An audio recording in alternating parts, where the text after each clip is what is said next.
Muy bien, pues bienvenidos y bienvenidas a todas las personas que nos acompañan el día de hoy en el seminario del CETECNA, 14 de marzo de 2025. En esta ocasión nos acompañan por parte de la Defensoría de los Derechos Universitarios, Jacibe Valencia de los Santos, que es nuestra defensora adjunta, e Irlanda Danae Pérez Aguilar, que es la titular de la unidad de atención, y pues nos van a platicar dentro de las normas de convivencia y el protocolo para prevenir y erradicar la discriminación, la violencia contra las mujeres y el acoso y hostigamiento sexual de la Universidad Autónoma de la Ciudad de México, las competencias de la Defensoría. Sin más, por mi parte, las dejo con los micrófonos. Muchas gracias.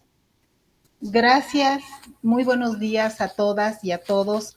Doctora María Elena Durán, doctora Rubiceli Medina, les agradecemos mucho desde esta Defensoría de los Derechos Universitarios la iniciativa y sobre todo el interés para transmitir a la comunidad pues un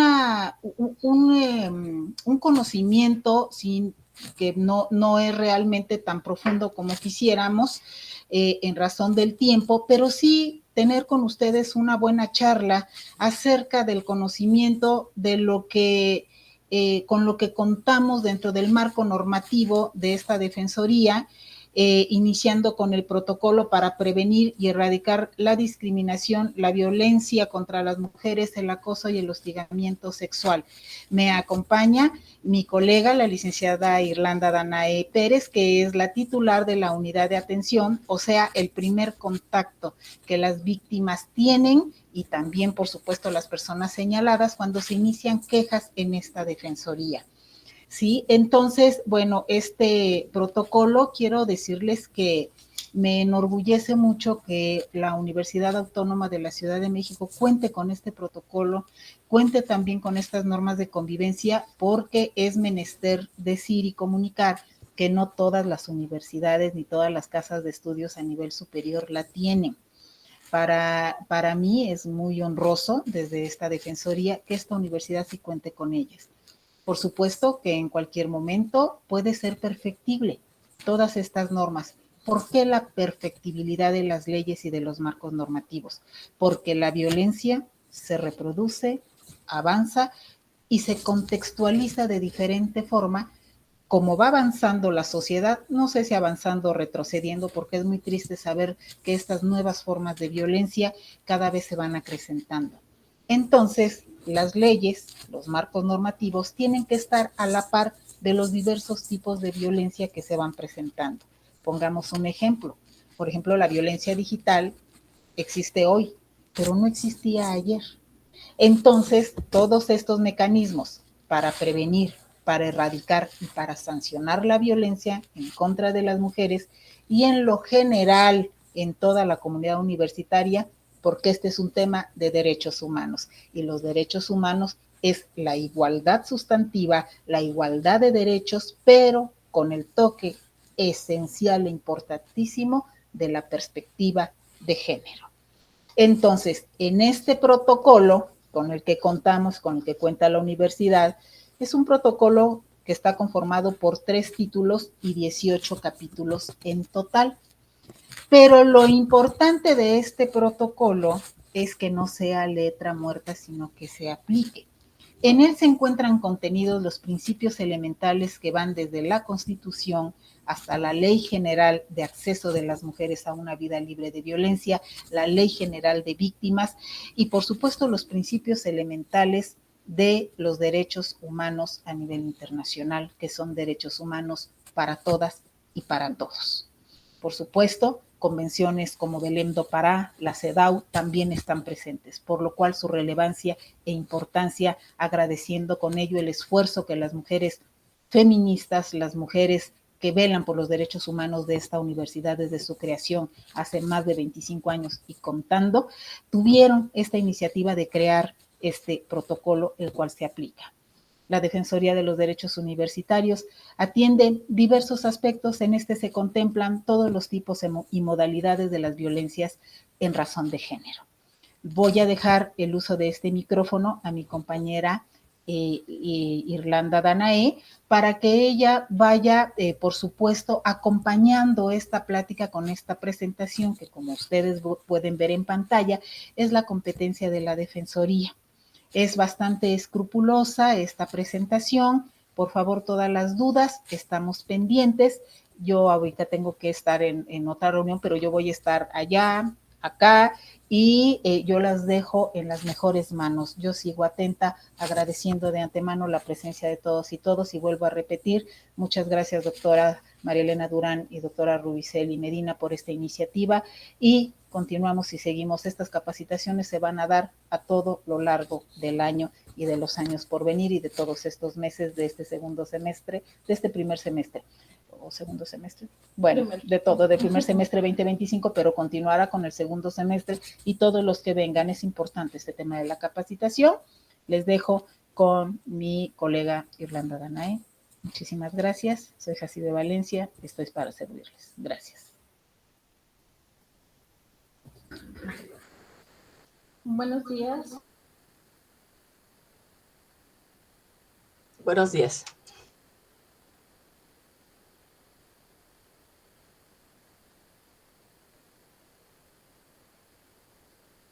Irlanda, está apagado tu micrófono.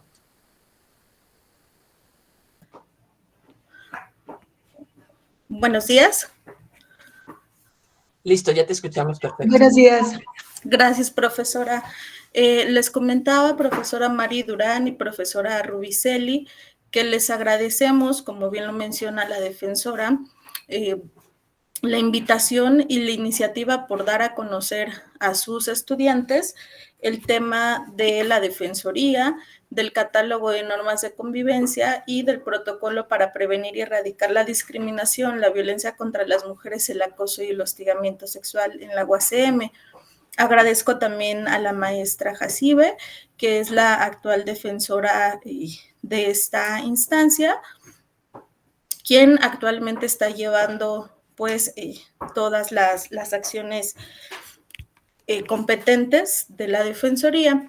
Entonces, bueno, voy a proceder a explicarles qué es lo que hacemos en la Defensoría, qué atendemos, y cualquier duda, comentario, inquietud, por favor háganmela saber. Es importante mencionar, primero quisiera yo comenzar antes de con la presentación, comentarles, en el 2016, el cuarto Consejo Universitario tuvo a bien aprobar la creación de una Defensoría de los Derechos Universitarios. Sin embargo, en ese tiempo, en el 2016, únicamente quedó en el papel. No se llevó a cabo ninguna acción para que la creación de esta defensoría se pudiera llevar a cabo. Es hasta el 2019, a cargo del sexto Consejo Universitario, que entonces ellas y ellos retoman las acciones para poner en marcha la Defensoría de los Derechos Universitarios y además atendiendo a recomendaciones de la Comisión de Derechos Humanos y de la Ciudad de México, la creación de una normativa que atendiera los casos de violencia. Históricamente en la universidad, si bien es cierto, por ejemplo, en el plantel San Lorenzo Tezonco, eran atendidas las violencias, no existía propiamente una normativa para atenderlas. Entonces, después de diversas quejas de la comunidad ante esta Comisión de Derechos Humanos de la Ciudad de México, ellos recomiendan a la UACM la creación de dicha normativa. Retoma el sexto Consejo Universitario la aprobación de la Defensoría y a su vez comienzan con las iniciativas para la creación del catálogo de normas de convivencia y del protocolo. Por nombre quizá a ustedes no les suene, a muchas personas. Este es el catálogo de normas de convivencia, es el librito azul y el protocolo es el morado. Entonces comienza la creación de estos dos. En diciembre de 2019 son nombrados los primeros defensores titular y defensora adjunta de la Defensoría, y todo el 2020 prácticamente se comienzan en las sesiones del Consejo con la creación de estas dos normativas, y estas son aprobadas en septiembre y octubre de ese mismo año. Empiezan en acción o tienen su vigencia a partir de enero del 2021. Es a partir de entonces que en la Defensoría atendemos los casos principalmente de protocolo, ya que por competencias a nosotras en la Defensoría no nos corresponden los casos del catálogo de normas de convivencia. Me voy a enfocar la mayor parte de la presentación en las competencias de la Defensoría, y al final haré un pequeño repaso por el tema del catálogo de normas de convivencia. Entonces, en la Defensoría actualmente somos 8 personas, encabezadas por la defensora Jacibe Valencia. Habemos otras 7 personas, todas mujeres, somos 4 abogadas. La suscrita, soy responsable de la unidad de atención. Están también las compañeras Rebeca Barrientos Rodea, ella es especialista en resoluciones. Está la licenciada Sandra Zamarrón, ella es la encargada de investigaciones. Se acaba de unir hace 2 meses la abogada Aranza Briones, ella apoya con los casos de reglamento. Y tenemos 2 psicólogas que nos apoyan en la unidad de atención. Una de ellas siempre ha estado también, es la psicóloga María José López Ruiz, y se acaba de incorporar la psicóloga Jamie. Y por último tenemos a una trabajadora social, su nombre es Andrea Castillo, y está apoyando actualmente en las primeras atenciones de casos de protocolo. Dicho esto, pues comienzo. ¿Cuáles son las competencias de la Defensoría? Iniciaría preguntando o explicándoles qué es la Defensoría. Como ya les he comentado, la creación, desde cuándo. A esto cabe decir que la Defensoría es un órgano independiente e imparcial cuyo propósito esencial es vigilar, defender y garantizar los derechos universitarios y las libertades de la comunidad de la UACM. Tiene plena libertad para actuar y desarrollar sus funciones sin la intervención de cualquier otro órgano universitario. Aquí quisiera comentar, estructuralmente, a las o defensores, ya sean titulares o adjuntos, estos son elegidos por el Consejo Universitario. Sin embargo, no dependemos del Consejo Universitario, no dependemos tampoco de Rectoría ni de ninguna otra instancia. Claramente, como cualquier otra área de esta universidad, hacemos un trabajo colegiado con otras instancias, pero propiamente no existe una jerarquía, no tenemos, digámoslo en palabras simples, no tenemos un jefe a quien brindarle como de alguna forma pues las acciones, resultados, seguimientos que realiza la Defensoría. ¿Esto en qué ayuda? Muchas personas tienen la creencia o cuando existen violentadores, de decirles a las personas, a los estudiantes, a las personas agredidas, que conocen al rector, que conocen a la secretaria general, que aquí no se les va a hacer caso. A lo que nos ayuda que la Defensoría sea un órgano independiente es a que, por ejemplo, el rector, algún integrante del Consejo Universitario no podría acudir a decirnos, bueno, a esta persona no le inicies queja, a tal persona hay que tratarla de tal o cual forma. En la Defensoría actuamos completamente con imparcialidad a todas las personas que acuden con nosotros. Para eso sirve que la Defensoría haya sido pensada en ser un órgano independiente e imparcial.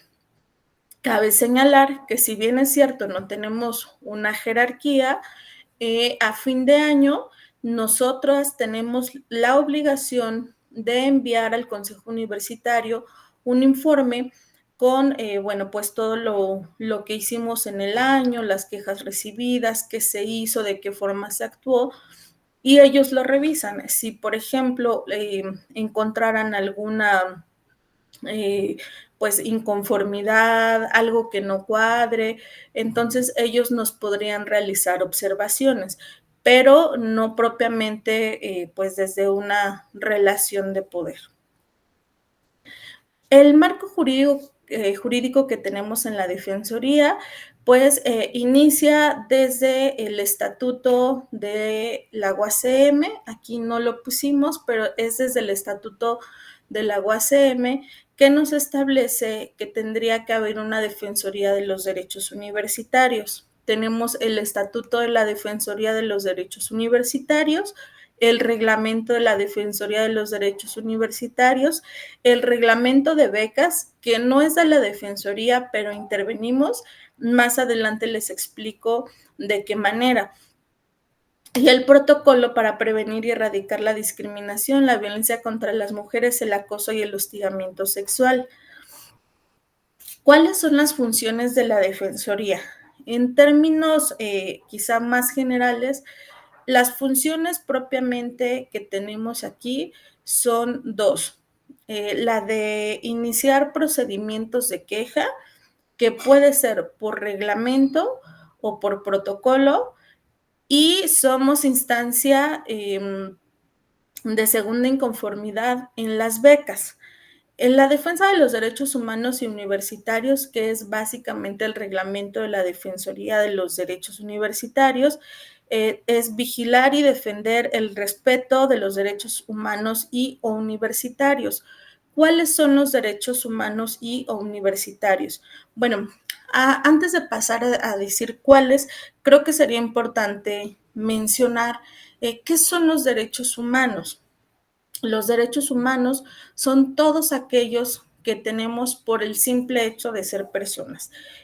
Todas las personas tenemos una identidad, un nombre, tenemos un objetivo de vida, tenemos sueños, tenemos metas. Todo eso nos integra como personas.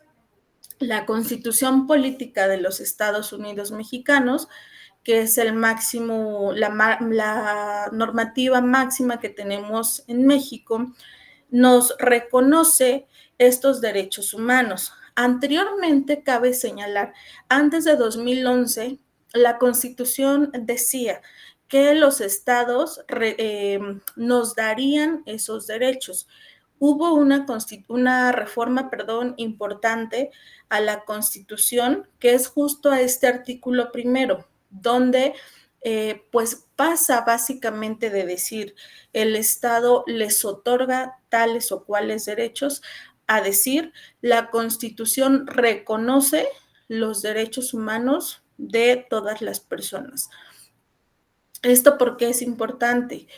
Porque como personas, como seres humanos, no puede venir absolutamente nadie a darnos un derecho que solo por haber nacido ya nos corresponden. Desde que nacemos tenemos derecho a la vida, a la libertad, a un nombre, a la salud.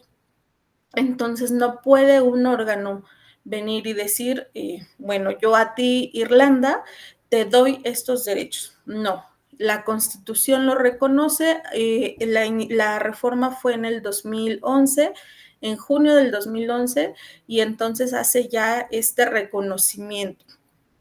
Entonces, estos derechos humanos que son los que quizá han escuchado, por ejemplo, ahorita ya les mencioné uno: derecho a una identidad, derecho a la salud, derecho al libre desarrollo personal, derecho a la educación, derecho a una vida libre de violencia, tenemos derecho de petición, el derecho de expresarnos con libertad, derecho de andar libremente por todo el territorio nacional.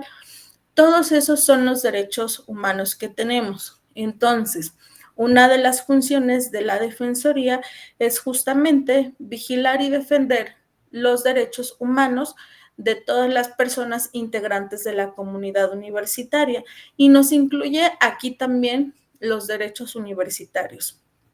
¿Cómo se diferencian? Los derechos universitarios son aquellos que son atribuidos en diferentes momentos de la historia de la UACM por los diferentes consejos universitarios, que son, por ejemplo, el derecho a que les den su acta cualitativa, el derecho a sus exámenes. Esos son los derechos universitarios, derecho a la beca.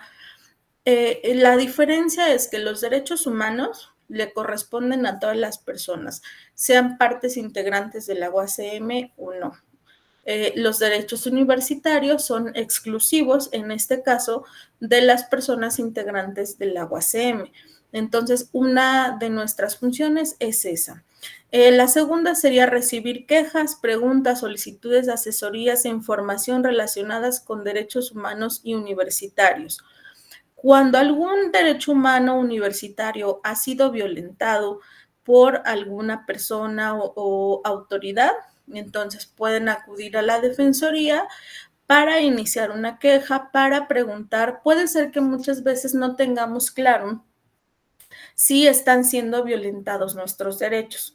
Entonces pueden venir, pueden preguntar, y nosotras en la Defensoría estaremos en la obligación de responder esas dudas. Brindar asesoría a la comunidad universitaria acerca de sus derechos y obligaciones, básicamente está ligada a las dos anteriores. Realizar las investigaciones necesarias relativas a las quejas presentadas. Más adelante les voy a hablar como específicamente de los procedimientos para que puedan ir hilando con la información que les estoy proporcionando en este momento. Proponer a las autoridades e instancias universitarias soluciones, medidas a seguir y modificaciones a la legislación universitaria o a los procedimientos administrativos. Informar a la comunidad universitaria sobre la legislación universitaria, los procedimientos administrativos y los servicios que brinda la universidad y la Defensoría para el ejercicio y la protección de sus derechos. Creo que el mejor ejemplo es lo que estamos haciendo en este momento. Realizar acciones para la promoción de derechos humanos y universitarios, que fíjense que ha sido un poco complejo el tema de la difusión y promoción de los derechos, porque estructuralmente en la Defensoría tendría que haber una persona encargada de este trabajo en específico, de la difusión y promoción de los derechos humanos y universitarios, pero no tenemos asignada a nadie, no nos ha proporcionado el presupuesto para esa persona. Entonces, desde un inicio, la compañera María José ha hecho infografías, los talleres que les comentaba la maestra Jacibe que se han llevado a cabo, ella los hacía. Actualmente, ya que se incorporó la nueva psicóloga, en conjunto están brindando talleres. El más reciente es el que dio Jamie en todos los planteles, que fue el de Desintoxícate. Hemos hecho infografías que hemos subido o solicitado que suban a las redes sociales de Facebook por InfoUACM. Si ustedes están atentos, pueden encontrar infografías. Las últimas que son pues por el marco del 8M, qué es la Defensoría, cuáles son las funciones, presenta tu queja. Bueno, nos encargamos de todo eso por el apoyo de las dos compañeras psicólogas. Y por último, mediar y conciliar. En los casos atendidos por reglamento, que es todo este primero que les estoy explicando, sí se pueden realizar mediaciones y conciliaciones. No entro a detalle hasta ahorita que les explique tal cual el procedimiento. Somos segunda instancia en becas, pueden presentar su segunda inconformidad aquí en la Defensoría. Básicamente nuestra función es recibir estas segundas inconformidades y nosotros lo que hacemos son observaciones sobre esas inconformidades y se las regresamos al comité de becas, no a los estudiantes. Nosotras, si bien hacemos observaciones, lo puedo relacionar con la primera función que tenemos, que es vigilar y defender. Podemos hacer estas observaciones defendiendo el por qué sí se le tendría que dar la beca a una persona. Sin embargo, nosotras no decidimos finalmente si se le otorga o no la beca. Y en cuestión de protocolo, tenemos inicialmente prevenir y erradicar la violencia, la discriminación, el acoso y el hostigamiento sexual en la universidad. La segunda es recibir quejas, preguntas, solicitudes de asesoría e información en materia de violencia, discriminación, acoso y hostigamiento. Brindar atención, contención psicoemocional, asesoría y acompañamiento a las personas víctimas de violencia, discriminación y acoso y hostigamiento sexual. Emitir medidas de protección, realizar las acciones necesarias con plena libertad en materia de protocolo, emitir dictámenes, recomendaciones, propuestas e informes que garanticen el ejercicio de los derechos universitarios, proponer a las autoridades e instancias universitarias soluciones, medidas a seguir y modificaciones a la legislación universitaria, y realizar promoción, capacitaciones y actualizar en sus conocimientos al personal del área y a la comunidad universitaria en materia de género, derechos humanos, el deber de no discriminación y la prevención de la violencia. Estas funciones las voy a reservar, se las quiero explicar con todo el procedimiento de protocolo para que las puedan ir entendiendo mejor.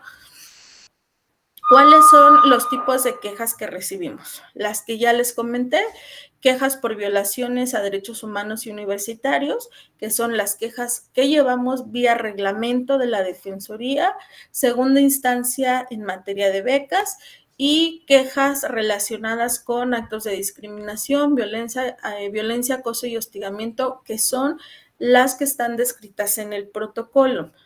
Los procedimientos. El primero es el procedimiento de reglamento de los derechos humanos y universitarios. Cuando alguna persona integrante de la comunidad universitaria le está siendo violentado un derecho, y ojo, siempre que sea por una autoridad universitaria, aquí forzosamente tiene que ser por una autoridad. Por ejemplo, los estudiantes quejarse de una profesora o de un profesor, los docentes, las y los docentes pueden quejarse de sus academias, de las coordinaciones o los estudiantes de una coordinación, del área de registro escolar, de servicios estudiantiles. Y estas quejas siempre va a ser contra la autoridad propiamente. Por ejemplo, si ustedes acuden a registro escolar y les niegan el proporcionarles su credencial, se puede iniciar una queja porque están violentando su derecho de tener una identificación de que forman parte de la universidad. Si, por ejemplo, esa persona, no sé, es Juanito Pérez y el día de mañana la persona que está a cargo es Lupita Reyes, la queja no va a ser contra Juanito. Ahí tiene que ser propiamente contra la instancia, porque lo que les decía al principio, es importante señalar que estas quejas o estas violaciones de derechos humanos y universitarios pueden ser violentados solo por alguna autoridad. Por ejemplo, un estudiante no le puede violentar a otro estudiante su derecho a la educación o su derecho a que le proporcionen su acta cualitativa. Entonces, por eso siempre tiene que ser en jerarquía. Cuando sucede esto, por ejemplo, que una profesora o un profesor no les permite presentar su examen, pues ustedes pueden acudir a la defensoría, nosotras recibimos la queja, les damos una atención inicial en la que les explicamos todo el procedimiento, cuáles son los alcances de la defensoría, de qué manera podemos o no intervenir, y en esta atención y orientación inicial, por ejemplo, también les decimos si el acto que ustedes están manifestando es o no violatorio de derechos humanos o universitarios. Esto se los digo porque muchas veces hemos tenido diversos casos de integrantes de la comunidad que piensan que todo acto es una violación de derechos humanos y o universitarios. No siempre es así. Podemos pensarlo así y justo nuestro deber es orientar sobre lo que sí y lo que no. En este mismo caso, nosotras les preguntaríamos, ok, ¿por qué motivo ya no te dejó hacer el examen la profesora Rubicel? Ah, pues porque ella desde un principio dijo que no podíamos tener más del 40% de faltas y yo ya llevo el 50%. Y era un requisito para poder hacer el examen, no tener el 40% de faltas o tener el 80% de asistencia o el 70%, el porcentaje que gusten. Entonces ahí no hay una violación de derechos humanos ni universitarios porque era un requisito para poder hacer el examen cumplir con el nivel de asistencia requerido por la profesora. Entonces ahí no existiría una violación de derechos del derecho universitario al examen.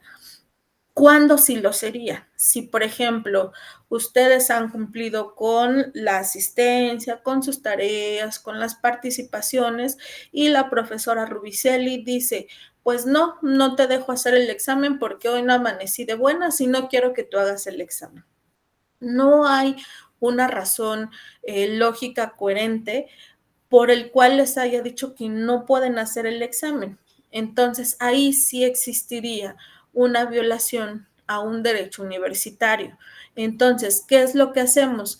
Damos inicio a la queja, aperturamos un expediente físico y vamos a solicitar un informe a la profesora Rubicelli indicándole que hay una queja en su contra y que solicitamos que nos dé un informe previo respondiendo a los actos que se le atribuyen. Entonces, la profesora Rubicelli nos contestará, bueno, es que Stephanie no cumplió con el requisito mínimo de asistencia, por tal motivo no le dejé hacer el examen. Esto sería en el punto número 3, que son las acciones de investigación. Si, por ejemplo, fuera el caso que la profesora nos da sus motivos y estos son válidos, entonces ahí concluye la queja. Hacemos un acuerdo de conclusión y no pasa nada. Se le va a explicar a la o al estudiante por qué su queja inicial no es violatoria de derechos y ahí concluye. Se archiva el expediente y no pasa a más. Aquí sigue el procedimiento. ¿Por qué? En materia de reglamento y en las funciones, la última que les había comentado era la de mediar y conciliar. En este tipo de casos, por ejemplo, cuando ya tenemos la versión de la estudiante y de la profesora y le preguntamos a la estudiante, bueno, ¿tú qué quieres? Pues la estudiante nos dirá, yo lo único que quiero es que la profesora me respete mi derecho al examen. Entonces, a lo mejor la profesora, de manera, pensemos, errónea, no permitió hacer el examen y entonces decimos, a ver, profesora, ¿de qué manera podemos solucionar esto? y de la forma más inmediata posible solucionar el problema.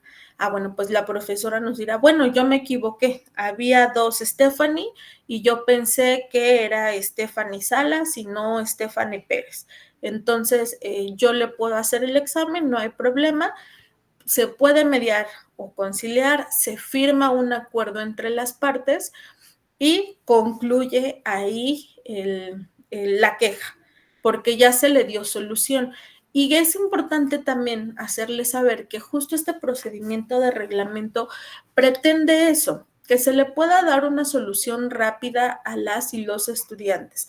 Por ejemplo, cuando a ustedes no les den su acta cualitativa, para ustedes es un requisito quizá para poder acreditar el siguiente semestre, solicitar una beca, que hayan acreditado 4 materias. Entonces, de nada serviría que nosotras iniciemos un procedimiento de queja que va a tardar mucho tiempo cuando ustedes lo que realmente quieren es que se les pueda dar el acta cualitativa porque les va a servir para otro trámite. Entonces, este procedimiento generalmente es rápido y, históricamente tenemos muchas menos quejas de reglamento que de protocolo, porque estas se solucionan más rápido. Las podemos terminar, no sé, en una semana, en 15 días.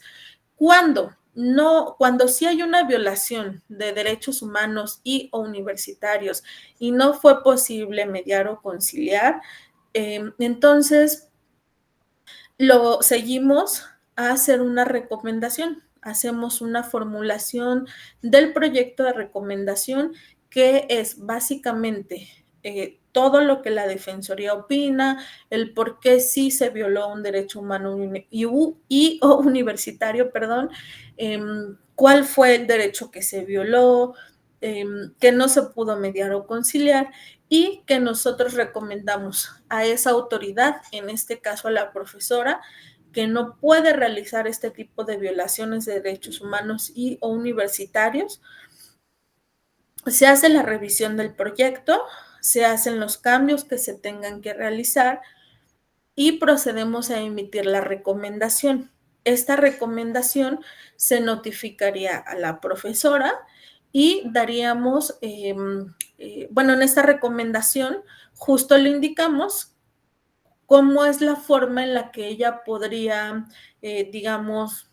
reparar ese daño o esa violación del derecho hacia un estudiante. Y hacemos posteriormente el seguimiento de la recomendación. Es importante señalarles que estas recomendaciones no son de carácter obligatorio, meramente es una recomendación. Si, por ejemplo, la profesora quisiera, ella puede decir, pues a mí no me importa, yo no hago caso de esta recomendación, y ahí concluye. Puede sonar desolador inicialmente, pero en el tiempo que llevamos en la Defensoría no existe ningún caso de este tipo. Creo que de alrededor de las 150, 200 quejas que hemos recibido, solamente hemos emitido 3 recomendaciones y a dos se les ha dado cumplimiento y la otra estamos justo en el procedimiento del seguimiento y cumplimiento de la recomendación. Si ustedes ingresan al micrositio de la Defensoría en la página de la UACM, podrán encontrar cuál fue la recomendación que se hizo. Fue en un caso del plantel Casa Libertad. Entonces, a todas las demás, en su mayoría, las hemos podido concluir de manera satisfactoria porque hubo una mediación o conciliación. Este es el procedimiento de queja de reglamento. Entonces, si no les permiten hacer el examen, si no les quieren recibir algún documento, también para las profesoras, cuando solicitan alguna información a las coordinaciones académica, rectoría, la oficina del abogado general y no les dan contestación, pueden acudir a la Defensoría, iniciar una queja, quizá por el derecho de petición, que a toda petición que realizamos, la autoridad está obligada a contestarnos. Entonces, si no les contestan, pueden acudir. Es importante señalarles que en este tipo de casos, por ejemplo, nosotras no solicitaríamos o no verificaríamos que la respuesta que les den sea la que ustedes quieren. En la Defensoría nos encargamos de velar porque no se violente el derecho, que se les dé una contestación, pero no podríamos intervenir en qué términos, por ejemplo, les dieron esa contestación. Entonces, estos son el procedimiento de queja por reglamento, que es a violaciones a derechos humanos y o universitarios. Hasta aquí de este procedimiento, de las funciones, ¿alguien tiene alguna duda?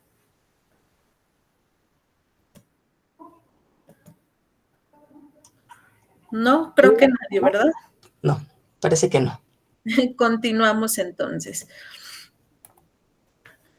Bueno, aquí en esta diapositiva les presentamos, ¿no? Cuáles serían, por ejemplo, violaciones de derechos humanos y universitarios. Dice que en algún momento se le impida a un estudiante inscribirse a alguna materia sin un fundamento claro. En este ejemplo quisiera añadir, ha pasado mucho que acuden con nosotros justamente por digamos, este ejemplo, porque no hay cupo en las materias. Ahí no podemos propiamente iniciar una queja porque tampoco nadie está obligado a lo imposible. Si la profesora Mari Durán ya tiene 50 personas inscritos en su clase y el límite era de 20, ya está muy excedida, entonces quizá no le está dando acceso a las otras 20 personas porque ya no hay forma de que entren en el salón, porque didácticamente ya no sería lo ideal por las características de la materia. Entonces, llega a haber mucho este tipo de casos, pero claramente cada caso tendríamos que revisarlo muy bien y con lupa para ver si existe esta vulneración o no. El segundo, cuando algún profesor o profesora le niega a sus estudiantes saber las formas de evaluación o poder revisar su acta cualitativa, el que les comentaba.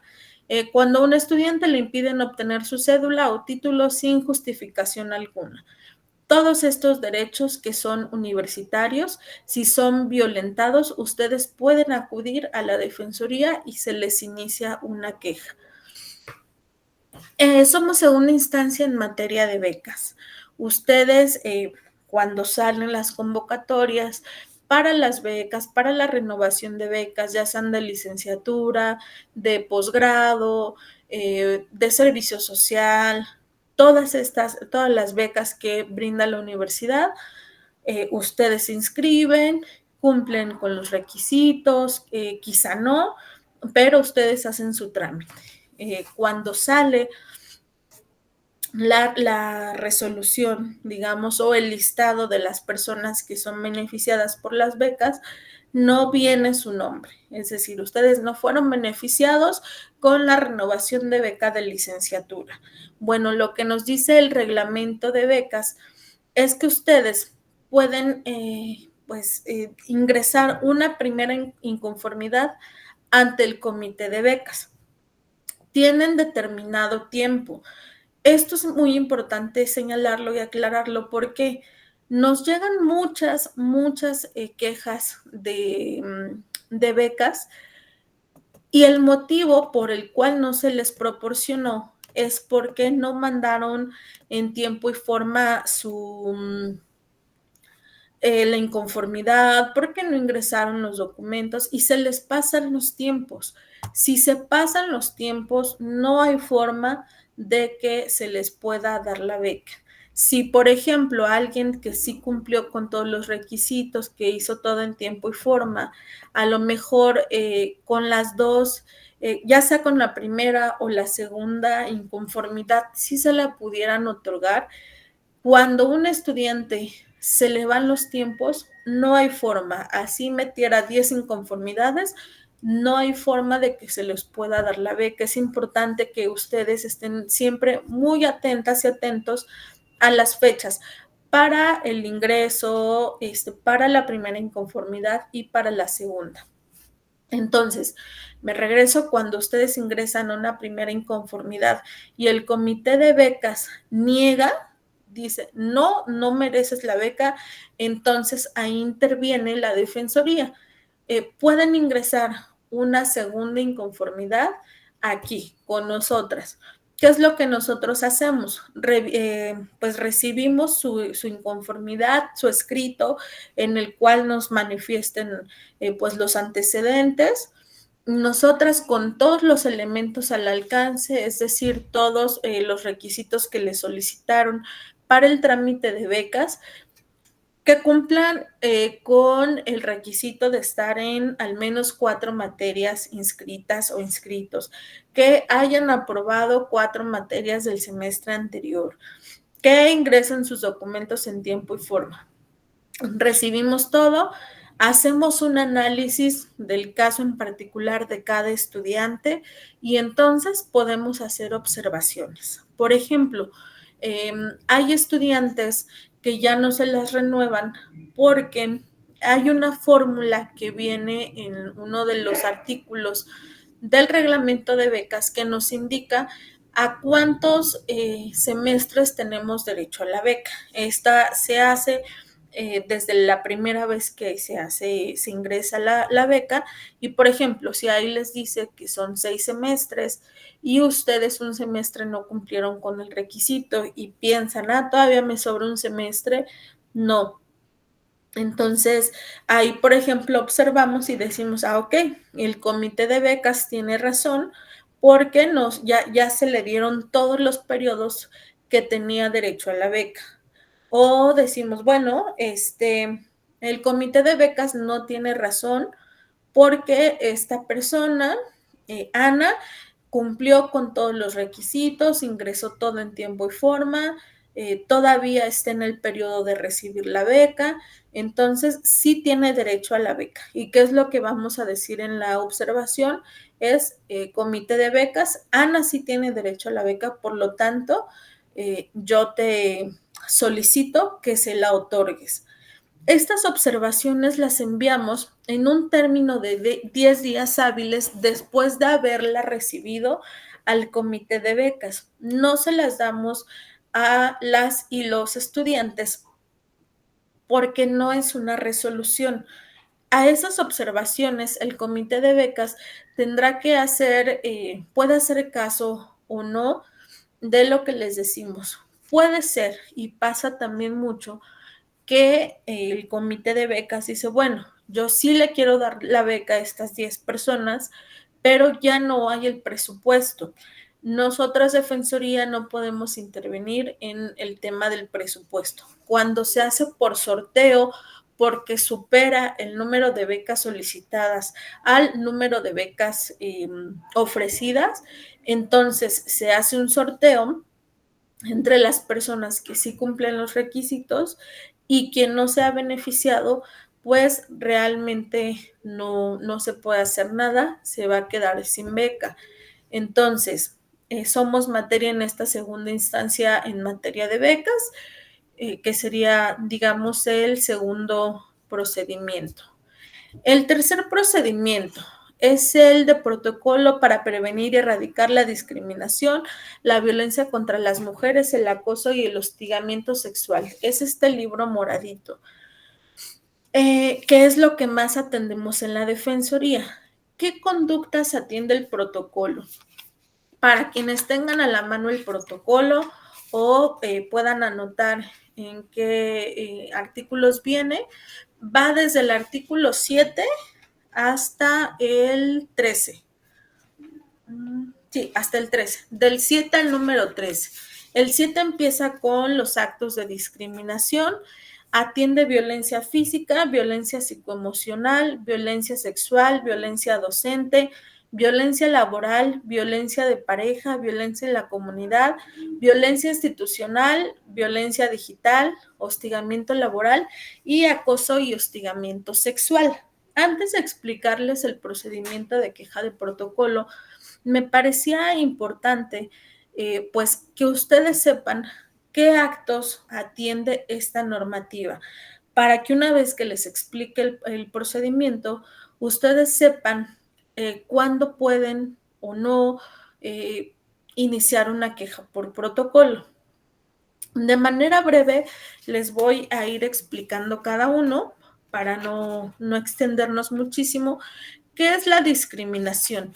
Este está en el artículo 7º del protocolo y nos dice que es toda distinción, exclusión, restricción o preferencia que de manera, que por acción u omisión, cuando haya o no intención y que no sea objetiva, racional y proporcional y sea por alguna de las llamadas conductas sospechosas, que no son otra cosa que por motivos de género, edad, raza, condición social, condición económica, por género, sexo, creo que ya los había dicho, por pertenecer a algún pueblo indígena, se realicen estos actos. Les decía en los casos de reglamento este ejemplo de no dejar hacer a una estudiante un examen. Ahí se puede combinar y aquí ya es importante mencionarles. Puede haber violaciones de derechos humanos y o universitarios que además sean conductas descritas en el protocolo.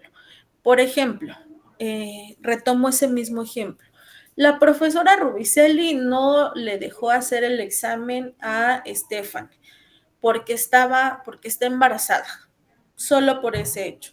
Bueno, ahí no es una razón objetiva, racional, proporcional y está, pues le está coartando, le está restringiendo el derecho de hacer un examen. Ahí va por las dos vías, va por reglamento, porque está violentando su derecho a presentar exámenes y además le está discriminando porque está embarazada o si fuera, por ejemplo, porque trae tatuajes o porque es una persona de 60, 70 años. Entonces, básicamente eso es la discriminación, que se haga una distinción, exclusión, restricción a ustedes cuando no sea de manera objetiva, racional, proporcional y que sea por alguna de estas razones. Está en el artículo 7 del protocolo. Después, tenemos diferentes tipos y modalidades de violencia. ¿Cuáles son los tipos de violencia? La forma en cómo se realiza un acto de violencia. Y las modalidades de violencia sería en qué ámbito se puede presentar un acto de violencia. De la violencia física hasta la sexual son tipos de violencia. De la docente a la digital son modalidades de violencia. El hostigamiento, acoso, hostigamiento laboral y acoso sexual y hostigamiento sexual pueden entrar dentro de las violencias que ya están establecidas. Sin embargo, quien creó el protocolo le pareció importante ponerlos de forma separada. Ahorita les explico el por qué. La violencia física son todos aquellos actos con intención que pretenden pues crear en la persona en quien se realizan una afectación física que puede ser realizada con mi propio cuerpo o con un objeto. Empujones, arañones, golpes directamente con el puño, no sé, que te peguen con un cinturón, que te avienten un tabique, ese tipo de actos, todos son violencia física. Nos han llegado casos a la Defensoría, les quiero comentar, que sucede que, no sé, nos dicen estudiantes, es que yo iba pasando, estaba en la fila del comedor y la persona de atrás me empujó. Hay actos que sí son físicos, pero que propiamente no son intencionales y que no pretenden causar en quien se realizan un daño. Por ejemplo, ¿no? Creo que es muy claro. Si en una pareja de novios una de la persona le pega a la otra, le da una cachetada, le da un puñetazo, pues claramente hay una intención, es una intención de dañar. Si, por ejemplo, no sé, van caminando, la persona, no sé, yo pienso que se tropieza y pues su instinto es jalar a la otra persona y también se cae, pues sí hay un tema físico, a lo mejor sí se cae, también se daña, pero no hay una intención de causar este daño. Entonces, esa es la violencia física, que creo que es la más evidente y la que todo el mundo piensa, que si no hay violencia física, no hay otro tipo de violencias. Es un error pensar eso. La siguiente es la violencia psicoemocional, que por el contrario de la violencia física, es la violencia más invisible. Es la última que en la cual las personas nos fijamos. ¿Cuál es la violencia psicoemocional?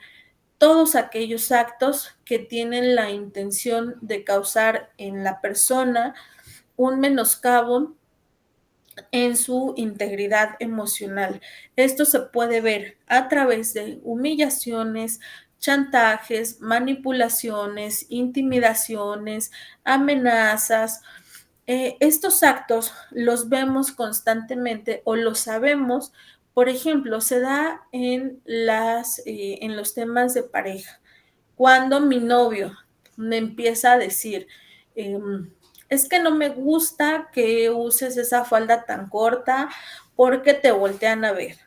Es que si tú vas a esa fiesta, yo me voy a enojar. O más te vale que ya no sigas tu amistad con tales o cuales personas, porque si no te voy a terminar. Todos estos pequeños actos que cuando estamos en una relación creemos que quizá es broma, que puede no tener sentido, que dice, bueno, es que no le gusta que me ponga esta falda, porque sí, voy a la calle y entonces me puede pasar algo, tiene razón. Es común en la violencia psicoemocional que este tipo de actos se traten de minimizar y yo les diría, no, es al revés, hay que poner atención a estos actos porque lo que les comentaba son aquellos actos invisibles. Entonces, sí son chantajes, manipulaciones, amenazas, intimidaciones, humillaciones. Las humillaciones también, desde mi punto de vista, creo que son de las más imperceptibles. ¿Por qué? Por ejemplo, ¿no? Que mi pareja me dice, es que todo haces mal, es que todo te sale mal. Mejor yo hago la tarea y te la paso porque tú siempre sacas 0, siempre sacas 5. Este tipo de actos no solamente crean en la persona el acto en sí, ¿no? Como la humillación, sino que van creando en quien se realizan eh, algún tipo de afectación que les empieza a hacer creer que sí, que están mal.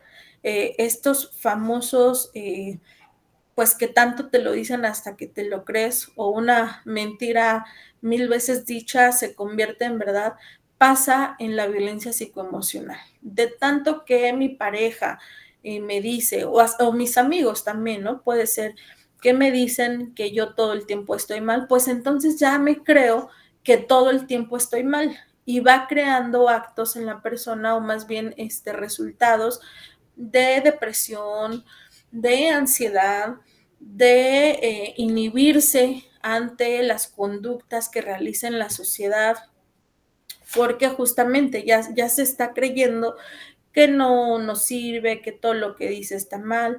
Entonces es importante, ¿no? Que ustedes puedan identificar este tipo de violencia.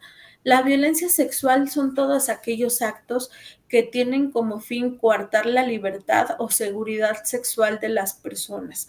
Por ejemplo, eh, pues aquí hay un tema, ¿no? Y les decía, quienes crearon el protocolo consideraron que era importante poner por aparte el acoso sexual y el hostigamiento sexual, Estos serían, digamos, la violencia sexual es la generalidad y dentro de esta generalidad entran el acoso sexual y el hostigamiento sexual.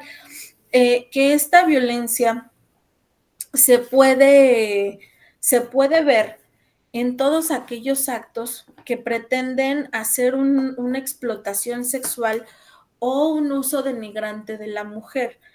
Por ejemplo, no todos estos actos de, bueno, yo voy en la calle y, no sé, una persona me grita que, perdón la expresión, que estoy muy buena, que tengo muy buenas las no sé qué, que me veo muy, eh, no sé, no se me ocurre una palabra que no suene como tan fea, pero bueno, que hacen todos estos tipos de comentarios que no estamos solicitando, ¿no? Eso es, por ejemplo, una violencia sexual que propiamente no son actos de acoso y hostigamiento sexual. Me voy a adelantar a esos dos para explicarles la diferencia. Por ejemplo, un acto de violencia sexual es que un compañero de clase me diga que estoy muy buena. Eso podría ser puede ser un acto de violencia sexual. Un acoso sexual es cuando ya, digamos, no es que el otro acto sea menor, pero que sube todavía a un nivel el acoso sexual y que este compañero me empieza a mandar fotos íntimas o que me hace insinuaciones y no sé, me manda una página pornográfica que paso y me hace tocamientos que yo no deseo, que pueden ser eh, de broma, que nunca lo es, no es de broma, que me toca las pompas, me roza los senos, esos ya son actos de acoso sexual. Los actos de hostigamiento sexual es básicamente lo mismo con una única diferencia muy importante. ¿Por quién son realizados estos actos? Si estos actos son realizados por una persona que está a la par de mí, un estudiante, por ejemplo, es acoso sexual. Si los actos son realizados por una o un profesor, ya existe una relación de jerarquía del profesor o profesora hacia mí, entonces eso se convierte perdón, en hostigamiento sexual. La violencia docente son todos aquellos actos que pueden ser, por ejemplo, físicos o psicoemocionales que los cometen profesoras o profesores.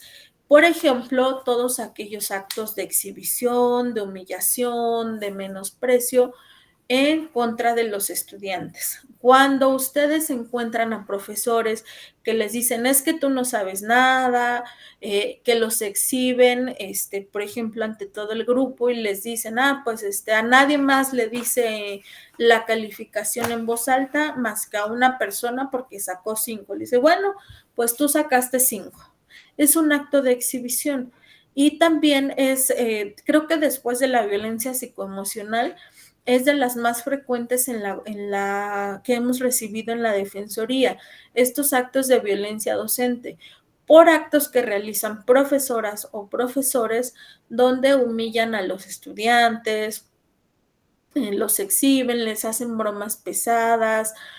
Todos estos actos constituyen violencia docente. Reitero, humillaciones, menosprecios, exhibiciones en el grupo, son violencia docente. Si ustedes tienen esos profesores, es importante que acudan a la Defensoría porque la única forma de poder realizar algo es si ustedes lo denuncian. La violencia laboral es básicamente, puede ser cualquiera de las anteriores, pero esta forzosamente se tiene que dar entre compañeros de trabajo, que no tengan una relación de jerarquía con la otra persona. porque, y ahí entro y me adelanto un poco con el hostigamiento laboral. Aquí aplica básicamente lo mismo que el acoso y hostigamiento sexual, pero aquí violencia laboral y hostigamiento laboral. Se agrava cuando se realiza por parte de un superior jerárquico. ¿Por qué? Si, por ejemplo, yo, Irlanda, sufro este tipo de actos de humillación, de desconocimiento de mi trabajo, de exhibición ante mis demás compañeras del área por parte de la defensora, pues generalmente se crea el miedo de si yo hablo, como es mi jefa, pues puede tomar represalias en mi contra. Eso es básicamente el hostigamiento laboral. ¿Quién lo realiza? Ahí es cuando se configura este tipo de violencia. Cuando es entre pares, es violencia laboral. Violencia de pareja. El protocolo nos hace la referencia que tenemos de alguna forma una limitación en este tipo de actos, porque, por ejemplo, puede pasar que si son estudiantes, tienen una relación de pareja y los actos ocurren fuera de la universidad, entonces tenemos de alguna forma una limitación porque no podemos pues atender actos que sean externos a la universidad, pero podemos realizar acciones dentro de la universidad para evitar que este tipo de actos no se trasladen a los espacios de donde está la víctima. Ahorita les explico un poco más ese tema ya en el procedimiento. Violencia en la comunidad. Todos aquellos actos que pueden ser físicos, psicoemocionales, sexuales, que se den en la comunidad. Por ejemplo, que ustedes están en el comedor y pasa una persona y en el comedor varias personas le gritan, eres un tonto, ya llegó el que no hace nada. Además de convertirse en una violencia psicoemocional, se convierte en la comunidad porque está haciendo en los espacios públicos de la UACM, que justamente son todos aquellos actos que ya mencioné y que se pueden dar en los espacios públicos de la UACM, como son los comedores, los pasillos, las áreas verdes, las bibliotecas, las aulas de autoacceso. Entonces, esa es la violencia en la comunidad. Violencia institucional. Es aquella que es realizada de forma, como su propio nombre lo dice, por toda la institución. Si yo tengo, por ejemplo, una problemática, mi novio me pegó y acudo al enlace administrativo y el enlace administrativo me dice, no, ve a servicio social. Voy a servicio social, me dice, no, es que no es aquí, tienes que ir a servicios estudiantiles. Voy a servicios estudiantiles. No, tampoco es aquí, tienes que ir a la oficina del abogado general. Ah, bueno, pues voy a la oficina y me dicen que tampoco. Voy a la coordinación de plantel y en la coordinación del plantel ya me dicen por fin, ay, no, tenés que ir a la defensoría desde un principio. Bueno, esos son actos de violencia institucional, los que son realizados por las autoridades de la universidad, que no, que lejos de ayudarnos, nos terminan de alguna forma revictimizando y trayéndonos de un lado a otro, cuando como autoridades tenemos el deber de saber de qué forma canalizar a las y los estudiantes al área correcta. Esa es básicamente la institucional. La violencia digital, creo que no hay mejor forma de explicarla que con la famosa ley Olimpia. Se le denomina así, no es que exista propiamente una ley específica, sino que son reformas que se hacen a las normativas que ya existen. En este caso, al código penal de la Ciudad de México o en su caso al Código Penal Federal.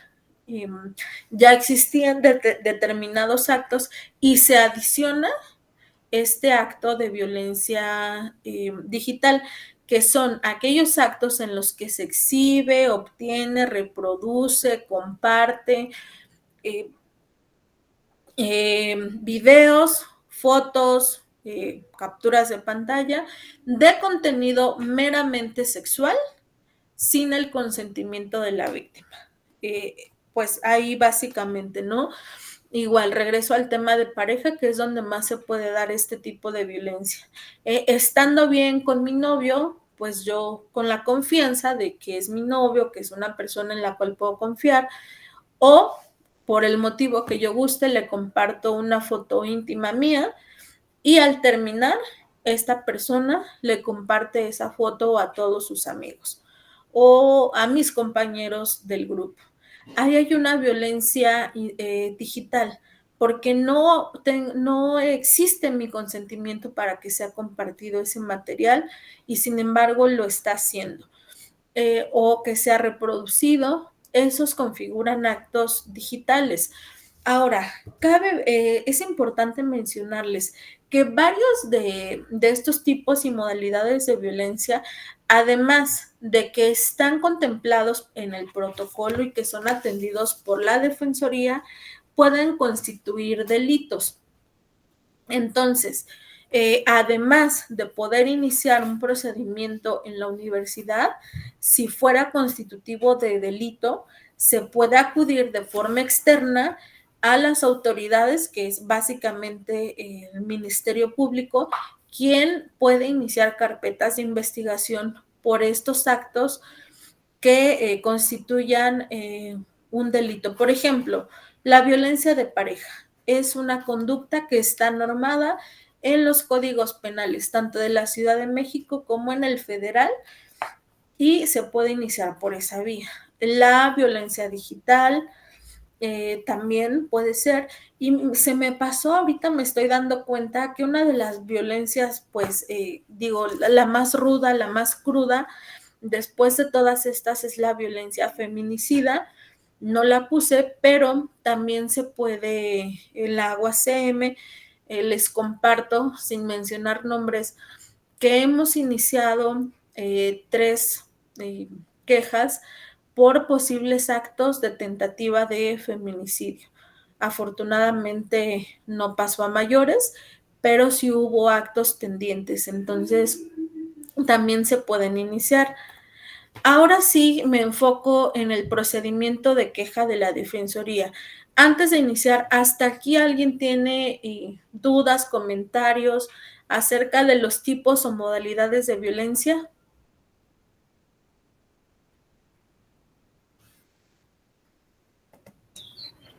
¿No? Creo que Parece no. que no, pero seguimos adelante. Ok. Bueno, este es el procedimiento de queja por protocolo. Primero, pues es la recepción de las quejas, que cuando alguna persona integrante de la comunidad universitaria considera estar siendo víctima o haber sido víctima de actos de discriminación, de los tipos y modalidades de violencia que ya les expliqué, de acoso o de hostigamiento sexual, pueden acudir con nosotros. Puede ser de forma presencial, a través del formato de queja en el correo o por teléfono, y vamos a agendarles una primera atención. En esta primera atención, pues dice aquí, se amplía la manifestación de los hechos. Cuando ya nos mandaron, no sé, por ejemplo, por correo su redacción de hechos, pues aquí ampliamos.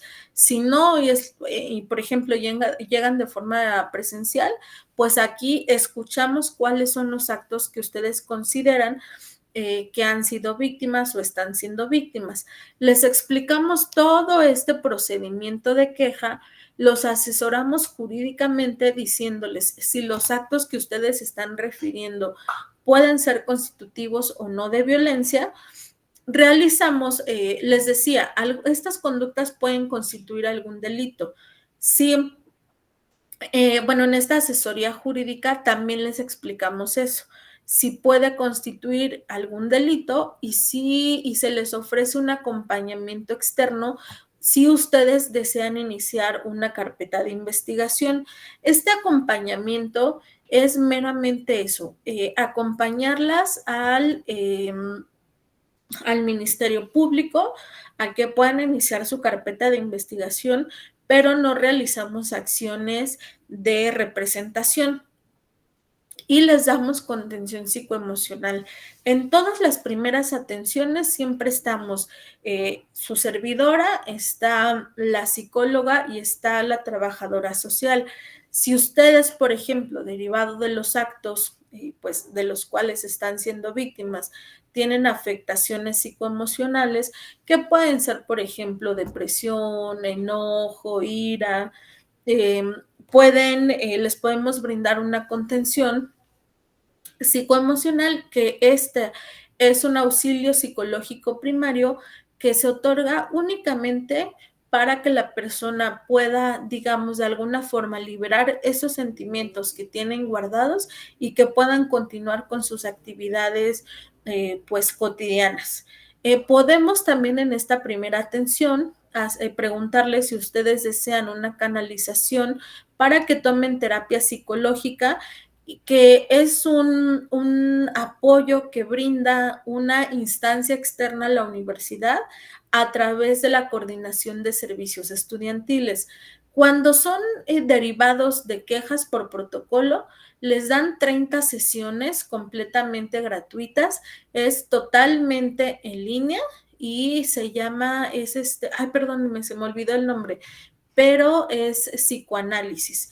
Entonces, en esta primera atención también se les ofrece ese servicio y si ustedes nos dicen que lo desean, entonces mandamos la solicitud a la coordinación de servicios estudiantiles y ya a partir de esta canalización les indican qué es lo que ustedes tienen que hacer para que les den la atención, que básicamente les mandan un correo, les dicen que manden un WhatsApp a tal número, ustedes lo mandan, les preguntan cuál es el horario que ustedes tienen disponible para las terapias y depende del horario, los canalizan con una de las psicólogas y ya se ponen en contacto directo con la psicóloga y se ponen de acuerdo de los días y horarios.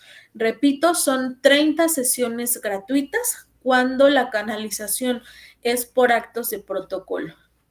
Cuando no son actos de protocolo, esas sesiones se limitan a 8. Entonces, bueno, en esta primera atención, también, al igual que en las quejas de reglamento, puede ser que los actos que se estén refiriendo no constituyan ninguno de los que encuadran en el protocolo. Entonces, ahí les podemos decir, esto no es decir, no se ratifica la queja o no se ratifica tampoco cuando aun cuando sí sean actos, la persona víctima no desea iniciar una queja.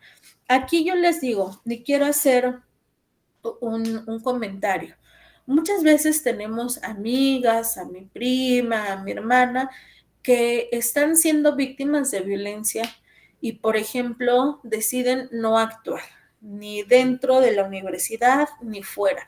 Y tendemos mucho a hacer estos cuestionamientos de, pero es que ¿por qué no vas y denuncias? ¿Por qué te aguantas? Creo que es muy importante respetar, y es uno de los principios en materia de violencia de género, no presionar a la persona. Hay algo que se llama círculo de violencia, que es donde generalmente puede estar inmersa una persona y que no puede salir. Justamente por eso se le da este nombre, ¿no? Del círculo de la violencia. Tiene 3 etapas. La primera etapa es la de justo la violencia, donde se ejerce el acto, a lo mejor me pegan, me humillan. Viene después una segunda etapa, que es donde pues la persona agresora se disculpa, le lleva flores, es que no fue mi culpa, tú hiciste tal cosa, pero perdóname, no vuelve a pasar. Y de alguna forma la víctima se queda como de, bueno, ya recapacitó. Viene una tercera etapa que es la luna de miel. En la luna de miel es todo amor sobre hojuelas. Después, como de esta tensión que hubo, otra vez están bien. y se vuelve a repetir ese pequeño círculo de esas 3 etapas. Están bien, vuelve a ocasionar violencia, pide perdón y vuelves a estar bien.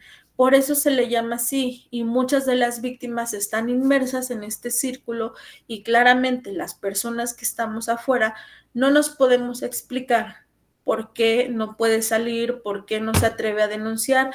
Es importante que todas sepamos y todos que cada proceso es individual. No todas las personas ven las cosas de la misma manera que nosotros, y lo mejor que podemos hacer en este tipo de casos es dar un apoyo, hacerle saber a la persona que puede contar con nosotras, que somos una red de apoyo, no sé, decirle tal cual. Si un día tú quieres, yo te puedo acompañar a iniciar tu queja, te puedo acompañar a pedir terapia psicológica, o no me digas nada, pero yo te acompaño. No sé, si te corren de tu casa, puedes contar conmigo, puedes acudir a la mía. Eso es una red de apoyo. Entonces, respetemos los tiempos y espacios de cada persona. Entonces, puede ser que no se ratifique la queja. Número 1, porque la persona no quiere iniciar una queja. O número 2, cuando no hay un acto de violencia.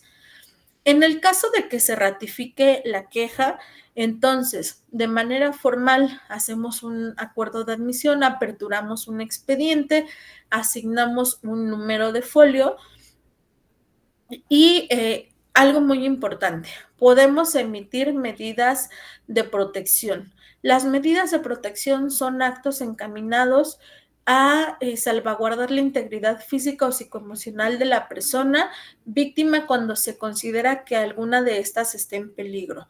Si dentro de un salón de clases una compañera, un compañero está siendo violentada por un grupo de 5 estudiantes, bueno, pues la medida de protección para salvaguardar a esa persona sería que solicitemos un cambio de grupo de esos 5 estudiantes. Aquí es importante aclarar, las medidas de protección nunca van a ir dirigidas hacia la víctima, es decir, que a la víctima no la movemos del grupo, no la sacamos, no sé, a lo mejor del servicio social. Siempre en materia de violencia de género, a quien se tiene que mover de ese círculo es a la persona agresora, no a la víctima.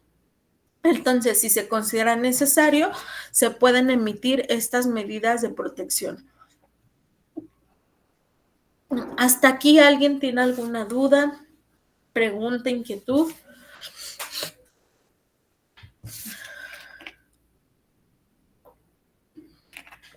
Creo que no. Creo que no. Bueno, después de esta primera parte, se le notifica la queja a la persona señalada como responsable. Solicitamos una contestación de la queja y que acuda a una atención, que es a la que le denominaríamos primera atención con el posible responsable, en la cual, bueno, pues básicamente se le explican sus derechos dentro del procedimiento. Ya sabe esa persona que hay una queja, y una vez realizado esto, pasamos a la etapa de investigación. En la etapa de investigación recabamos información que pueden ser correos, testimonios, capturas de pantalla, fotos, que nos ayuden a saber de qué manera ocurrieron los hechos. Ojo, no porque no creamos en la víctima, sino porque al tener ya 2 versiones, nosotros nos tenemos que hacer llegar de información que nos ayuden a verificar de qué manera ocurrieron los hechos o si no ocurrieron. Es importante mencionar, no en todos los casos va a haber pruebas. ¿Alguien me puede decir en qué casos se le ocurriría que no habría ninguna evidencia?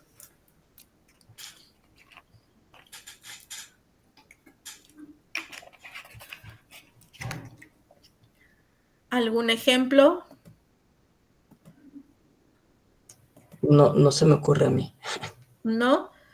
¿Alguien más? celeste.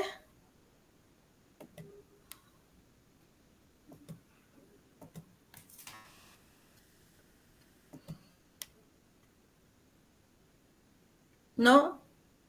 David.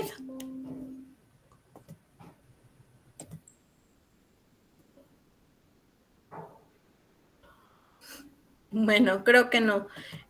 Puede ser, por ejemplo, en los casos más comunes, en los de hostigamiento sexual. Cuando se ejercen actos de hostigamiento sexual por parte de un profesor hacia un estudiante, como son actos que ya por sí mismos son muy graves, estos se les llama actos de realización oculta. Ningún profesor hostiga a ningún estudiante de forma que otros se puedan dar cuenta. En su mayoría de las veces lo hacen cuando están a solas o aún cuando hay personas alrededor, y son actos tan invisibles que nadie se da cuenta. Entonces puede ser que en este tipo de actos no haya pruebas de nada. O por ejemplo, ¿no? En una pareja, en violencia de pareja, puede ser que los actos que se realizan, estas violencias invisibles de menospreciar, de humillar, no se realizan en frente de nadie, siempre lo hacen estando a solas. Esos son actos de realización oculta y no necesariamente se va a tener pruebas, y tampoco las pedimos en la defensoría, ya que justo entendemos que este tipo de actos no se realizan con el objetivo de que no se le crea a la víctima. Es importante saber que en la defensoría creemos en las víctimas, atendemos a un principio de buena fe y sin embargo respetamos también el principio de presunción de inocencia. Pero bueno, ese sería un ejemplo. Después de la investigación, una vez que recabamos toda la información, procedemos a la elaboración y emisión de un dictamen. En este dictamen es un escrito en el que vamos a poner en términos muy generales si consideramos que hay responsabilidad o no de parte de la persona señalada como responsable.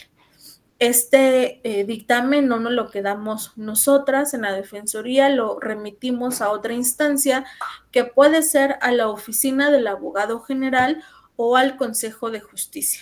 ¿En qué caso se va a cada uno? Se va a la oficina del abogado general cuando son trabajadoras o trabajadores y que la posible sanción no sea sea una separación de la universidad. Y se va, bueno, esto para que lleven a cabo una junta aclaratoria. Y se va al Consejo de Justicia cuando son estudiantes, siempre que sean estudiantes, y cuando sean trabajadoras o trabajadores y que la posible sanción no sea una separación de la universidad. Es cualquiera de estas dos instancias que va a emitir una resolución en donde puede o no hacer caso de la recomendación que hace la Defensoría a través del dictamen. ¿Cuáles son los alcances de iniciar una queja? Les comentaba yo, en las quejas de reglamento, lo que se pretende es darle una solución rápida al conflicto. En el tema de protocolo, como son actos que ya se cometieron y que dañan la integridad y la dignidad humana, aquí pretendemos sancionar estos actos. Entonces, los alcances de iniciar una queja por protocolo es que la persona posible agresora se le pueda imponer una sanción. Las sanciones están descritas en el protocolo, pueden ir desde un apercibimiento que sea público o privado, la emisión de un acta circunstanciada que puede ser público o privada, firmar una carta compromiso de cambio de conducta, trabajo comunitario en favor de la universidad, o la sanción más grave que establece el protocolo es la separación de la universidad, ya sea temporal o definitiva. Entonces van a ser estas dos instancias quien determinen la posible sanción, y algo muy importante que son las medidas de reparación del daño. no pretendemos solamente que se sancione a la persona agresora, sino que se puedan ejercer acciones que de alguna manera reparen el daño que le fue causado. Esto a través de diferentes acciones, como lo son acciones de restitución, rehabilitación, satisfacción y garantías de no repetición.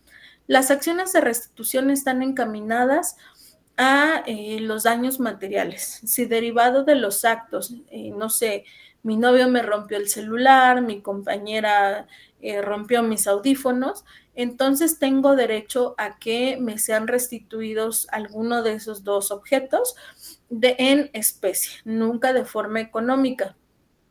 En la rehabilitación, lo que nosotras en la Defensoría recomendamos es rehabilitación psicológica, terapia psicológica para la víctima y para el agresor que tome cursos, talleres o capacitaciones en materia del tipo o modalidad de violencia que haya cometido. Las acciones de satisfacción están encaminadas, al reconocimiento de los actos por parte de la persona señalada como responsable. Esto puede ser a través de disculpas públicas o privadas. Y por último, las acciones de no repetición son todas aquellas que se realizan pues haciendo cambios en la estructura normativa u organización de la universidad a fin de que este tipo de actos no vuelva a ocurrir, que serían como reformas a la normatividad. Si alguna de las partes no está conforme con alguna de esta resolución, cuando es emitida por el Consejo de Justicia, puede ingresar una impugnación de esta resolución ante la oficina del abogado general. Ese es el procedimiento de queja por protocolo. Hay una gran diferencia con el reglamento. Número uno, porque en las de protocolo sí se pretende sancionar.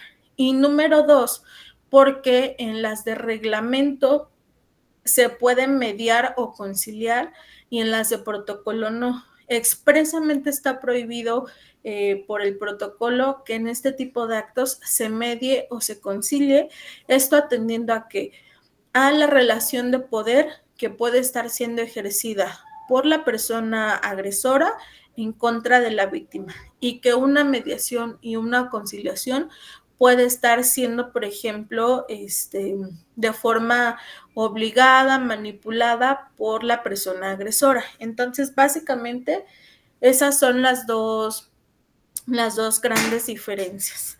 Ejemplos de quejas por protocolo, solo por enunciar, porque ya mencionamos varias: amenazas, tocamientos sin consentimiento, comentarios despectivos, compartir fotos y videos de contenido sexual sin autorización, forzar a una relación sexual, golpes, discriminación por edad, embarazo, discapacidad, burlas y sobrenombres.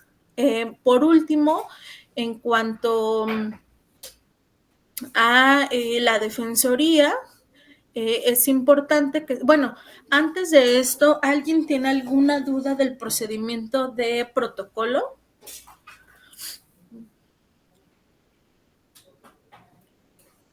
Creo que no.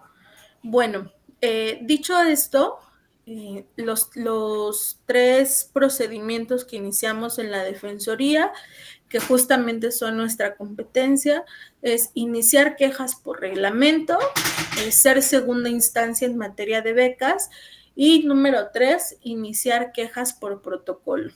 Desde hace ya varios semestres, la Defensoría se traslada a todos los planteles para dar atenciones a la comunidad de todos los planteles. Estamos nuestras oficinas centrales están en la sede administrativa de García Diego y en San Lorenzo Tezonco estamos actualmente en el cubículo E146 3/4, así como la puerta de Harry Potter, así se llama. En el plantel Cuautepec estamos en el cubículo CP12. En el plantel del Valle estamos en el cubículo 27, que es a un costado de servicios estudiantiles. En el centro histórico estamos en el cubículo 406, que es al ladito de la coordinación del plantel, y en Casa Libertad estábamos en el cubículo 27, nos acaban de cambiar a la sala de juntas del consejo de plantel, pero bueno, ahí estamos. Vamos los martes y los jueves a los planteles en San Lorenzo, Tezonco y Cuautepec. Estamos de 10 de la mañana a 6 de la tarde, una semana y una semana. Y en Del Valle, Centro Histórico y Casa Libertad, estamos de 10 de la mañana a 2 de la tarde.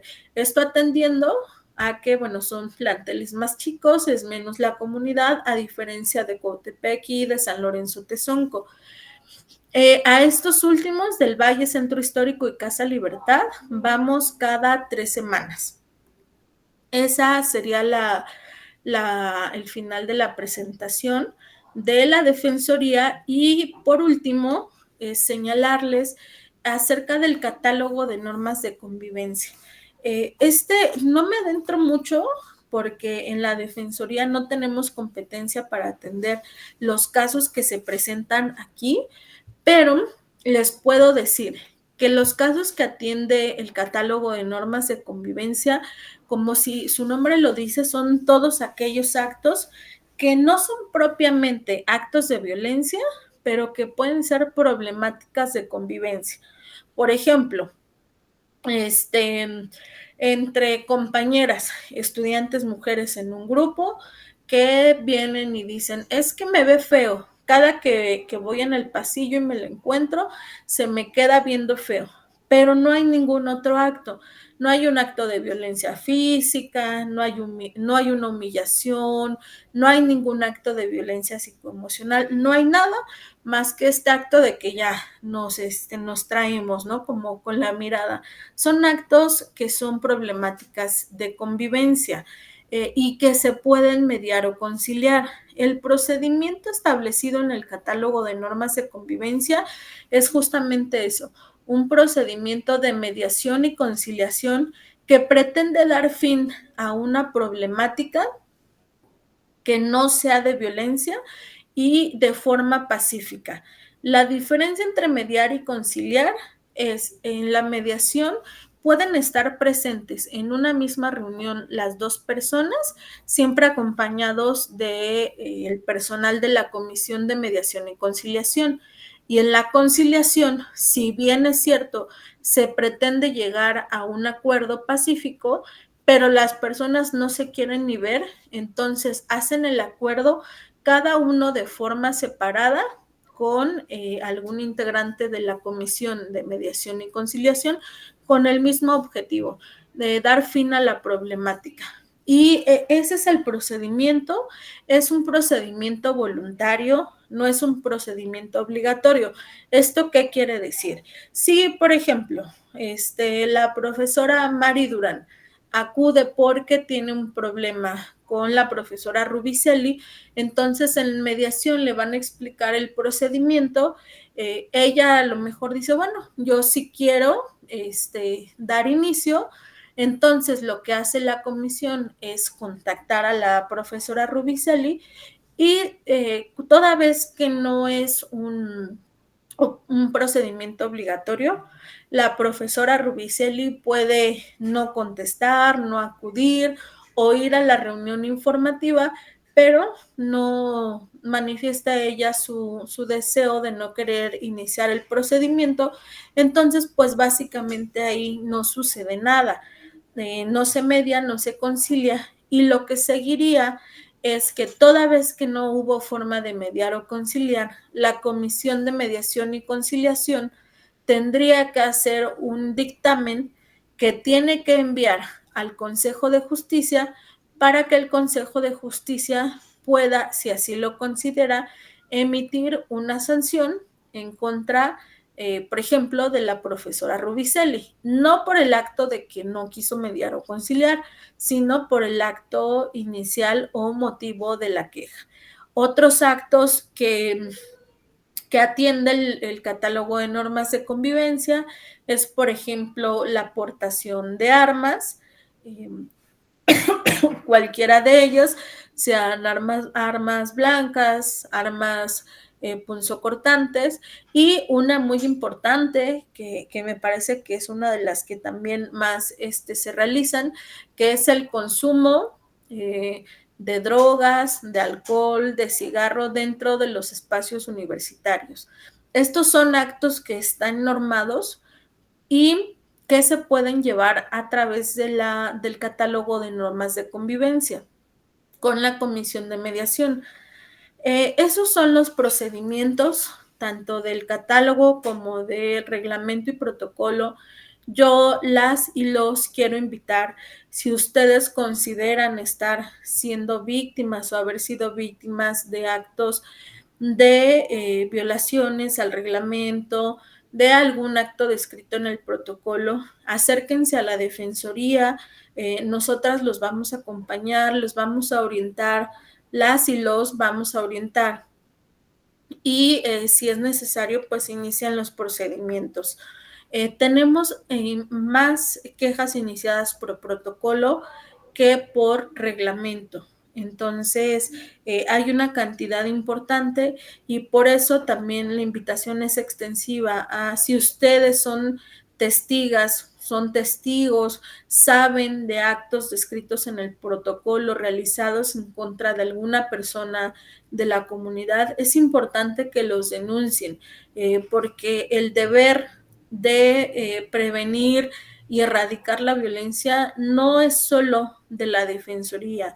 Si la comunidad no se suma al proyecto, no realiza las acciones como las que hoy hacen la maestra Mari Durán y Rubicelli, de informar a sus estudiantes, que sepan cuáles son los espacios a los cuales pueden acudir cuando hay este tipo de actos, pues entonces sola la Defensoría no puede. Les quiero comentar también para que sepan, porque no todo es si somos víctimas o somos testigos. Puede ser también un yo soy agresor o agresora. Sería importante revisar el protocolo del artículo 7 al 13, ver cuáles son las conductas y quizá hacer una reflexión personal acerca de todos aquellos actos que yo estoy cometiendo en contra de personas de la comunidad universitaria y que pueden ser constitutivas de alguno de los tipos y modalidades de violencia descritos en el protocolo. Les comparto un caso, claramente sin decir nombres, que se inició en el 2021, cuando dio inicio el protocolo. Hubo un tema de violencia de pareja, de violencia digital, que se dio de un estudiante hacia su novia, que también era estudiante de la UACM. Como medida de protección, cambiamos de plantel a este estudiante y por un tema de fallas en la creación del Consejo de Justicia, no se había podido remitir el dictamen. Cuando se creó el Consejo de Justicia, que fue en el 2023, a mediados, en junio, el 26 de junio, para ser exactos, del 2023, empiezan a atender y a sacar estos dictámenes que la Defensoría ya había mandado. Y el año pasado resuelven este caso de que les platico. El estudiante ya había concluido, el estudiante agresor, porque sí se acreditó, se acreditaban todos los tipos de violencia, violencia física, psicoemocional, sexual, de pareja, violencia digital en contra de su en aquel entonces pareja, pues resuelve el Consejo de Justicia y acredita responsabilidad para este estudiante que ya había concluido todos sus créditos, que ya había hecho su servicio social, ya tenía todo para titularse, solamente estaba esperando pues que le dieran su título y el Consejo de Justicia determinó la separación definitiva de la universidad.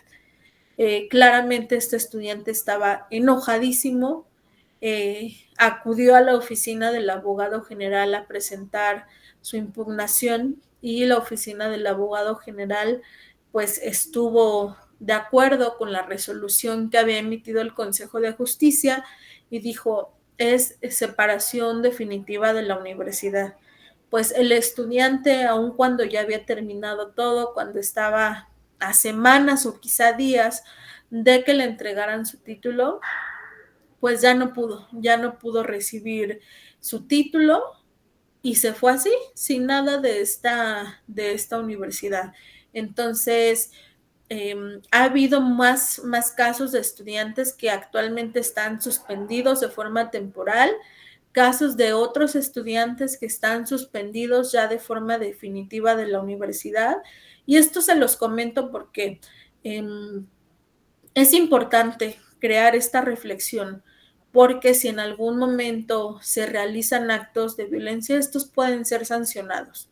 Y la sanción puede ser que no sea la más agradable para quien comete los actos, pero que sí se va a llevar a cabo. Entonces, bueno, pues invito a todas y a todos, si son víctimas, si son testigas o testigos o incluso pues agresores, a que reflexionen sobre estos actos, a que compartan la información de la Defensoría. Actualmente empezamos a pegar en todos los planteles unos formatos con unos QRs y en estos QRs al momento de escanearse los dirige a un formulario de la Defensoría donde pueden ingresar su queja. No es necesario a lo mejor si no quieren preguntarle a alguna profesora, acudir a la coordinación del plantel a que les den información, ustedes escanean y mandan su queja sin que nadie se entere. Entonces, pues bueno, por mi parte sería todo. Nuevamente agradezco, profesora Mari, es para mí siempre un gusto y un placer poder verla, saludarla. Profesora Rubicelli, también a usted. Si no mal recuerdo, hace ya 2 o 3 años habíamos tenido una conferencia muy parecida con varios estudiantes. Les agradezco a las dos que continúen con estas acciones, pues para hacer conocer a la comunidad, pues la Defensoría, lo que hacemos y acciones que puedan ir en contra de la violencia. Muchas gracias y por mi parte sería todo. Muchas gracias, Irlanda. Pues sí, para nosotras pues ha sido un tema de preocupación, ¿no? Efectivamente, creo que fue una charla muy completa. Te agradezco también esa idea de las diferencias entre acoso, hostigamiento, los tipos de violencia, pues siempre son muy, muy buenos poderlos estar recordando. Y aplaudo esta idea de poner los QRs, porque justamente, cuando menos ahorita en San Lorenzo, hay un tema de la burocracia para hacer estas quejas y eso, y creo que eso es un paso muy importante que tendrá que ser discutido y puesto a la luz en materia de las cosas que sí se están haciendo desde la institución para atender todas estas quejas estudiantiles, que si bien son muy válidas, también es importante que a veces no se tiene todo el conocimiento de lo que sí se está haciendo y que, bueno, eso nos importa, ¿no? Entonces, bueno, pues de mi parte yo te agradezco mucho y pues cedo la palabra por si alguna otra persona tiene alguna pregunta u observación. Pues yo también quiero agradecer, Irlanda, por la cercanía a través de este espacio. Creo que también para nosotros es muy importante contar con este material, ya que queda grabado para poderlo difundir una y otra vez, cuantas veces sea necesario, para dar a conocer a los estudiantes el camino y cuáles son los procesos y las diferencias entre lo que a veces creemos que pasa desapercibido como violencia y existe, ¿no?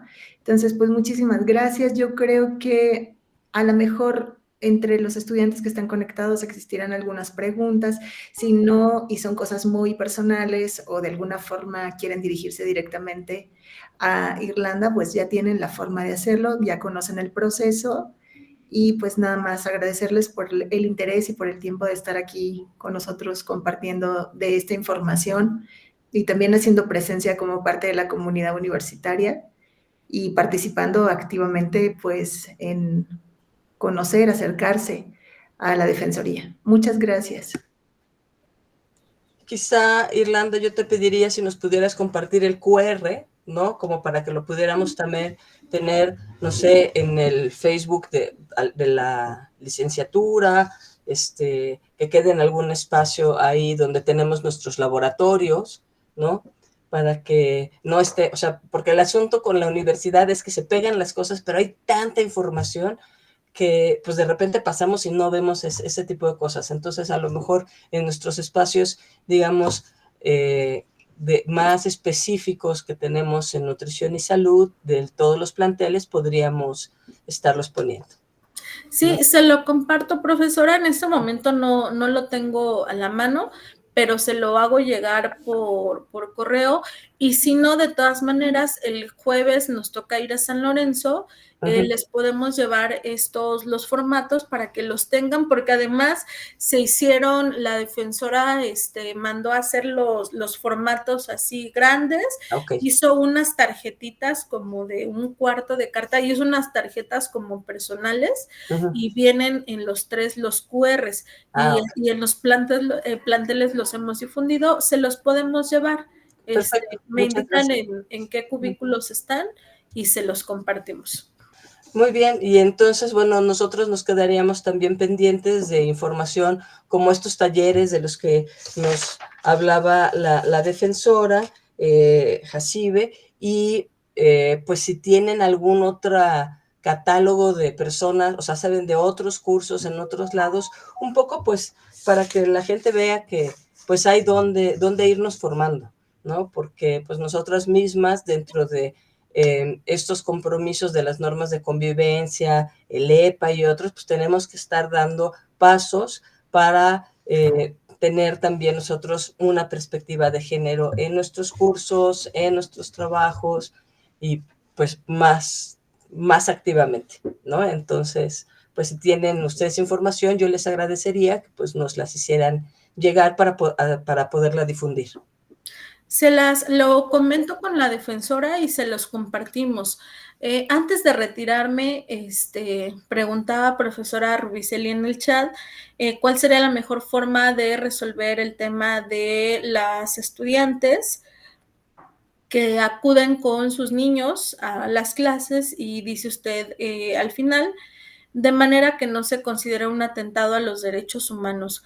Mire, propiamente la defensoría no podría ser quizá por ninguno de los dos procedimientos, porque les hablaba yo al principio de los derechos humanos y derechos universitarios. No existe propiamente un derecho humano o universitario a acudir a clases con otra persona. Creo que ahí más bien atiende al lema de nuestra universidad, del nada humano nos es ajeno. Y sería quizá importante conocer el contexto muy, muy específico del caso para poder determinar si existiría una violación al derecho universitario a la educación o hacia el estudiante. Pero a bote pronto lo único que le podría decir es que no sería, por ejemplo, materia de la defensoría. Insisto, siempre en todos los casos puede ser que no, pero una sola cosa cambia a que sí pueda ser materia de un procedimiento. Esa sería. Puse la pregunta porque es cada semestre invariablemente hay algún profesor que se acerca a pedir esa orientación y de alguna forma no sabemos si estamos haciendo lo correcto, que lo único que hemos hecho es hablar con los estudiantes y pedirles que mantengan a los niños entretenidos o que no interrumpan con la dinámica de clase para poder continuar. En ningún momento se les ha impedido, pero es difícil a veces pues lograr el equilibrio o la participación también de tanto del profesor como del estudiante. Sí, claro. Creo que ahí lo que le decía no hay una violación. Entonces me parece que pues lo han hecho bien porque no hay mucho. También antes de irme, quiero compartir, hay muchas lagunas, ¿no? En la normativa, decía la defensora, toda normativa es perfectible y justo estamos en el tema de crear, ¿no? Como reformas a las dos normativas que nos puedan ayudar a justamente no atacar este tipo de actos que actualmente no están normados, que no entra en reglamento, no entra en protocolo, pero tampoco en normas de convivencia y que son actos que se quedan como en el limbo. Dígame, profesora Mari. Sí, en estos casos en particular, pues hay un tema con el uso de los laboratorios, ¿no? Porque pues finalmente los laboratorios pues tienen su riesgo hasta para las personas que vamos, digamos, de docentes, ¿no? Entonces, quizás sea bueno que pudiéramos tener alguna reunión con ustedes para tratar casos específicos a los que nos hemos enfrentado como academia y ver, pues, qué sí se puede hacer, qué no, y que ustedes tengan, pues, la perspectiva de lo que pasa desde este lado, ¿no? Y las responsabilidades que tenemos como docentes, ¿no? Porque, pues, si están en el laboratorio, yo soy encargada, responsable del bienestar, de la salud de las personas que están ahí, incluyendo los bebés, ¿no? Y si tenemos algún incidente, pues nosotros nos sentimos responsables. Entonces creo que quizás si le hacemos como nosotros les mandamos nuestros casos, ustedes los ven qué cosas sí, y a lo mejor tener como una retroalimentación por ahí para que haya, para sobre todo algunos casos que pueden ser un poco más específicos que en algunas otras licenciaturas, ¿no? Sí, profesora, mándenos su narración y si es necesario, pues nos sentamos y lo platicamos, para pues saber, ¿no? Pero bueno, esa sería mi aportación. Muchas gracias a las dos, un gusto verlas, profesora Mari, siempre un placer poder platicar con usted. Muchas gracias. Ya no puedo regresar la defensora, Sí. pero yo creo que ella también les agradece muchísimo. No, y les agradecemos, como decía la doctora Rubí, a ustedes por el tiempo, a todas las y los estudiantes que nos acompañan y la profesora Nelly que también se tuvo que ir. Yo, en el transcurso del fin de semana se hace el procesamiento del video y ya después les haré llegar a todos y todas la liga para que lo puedan ver en YouTube. ¿Sale? Perfecto. Entonces, bueno, yo detengo la grabación y les agradezco a todas y todos su paciencia, su participación.